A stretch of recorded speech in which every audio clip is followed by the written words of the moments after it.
చెప్పేవా చెవిలోన ఒక మాట, పువ్వులతో తుమ్మెద చెప్పే మాట.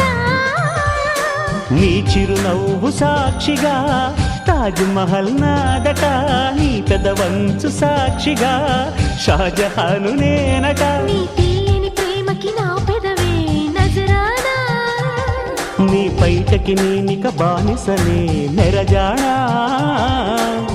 అనంతాల ఆత్మ నీవై చేరుకున్న వేళలో, కోకలు కట్టిన కోయిలా ఓ కమ్మని కౌగిలియవే. తేనెలు మరిగిన తుమ్మెద కను చూపుల గారడి చేయకే.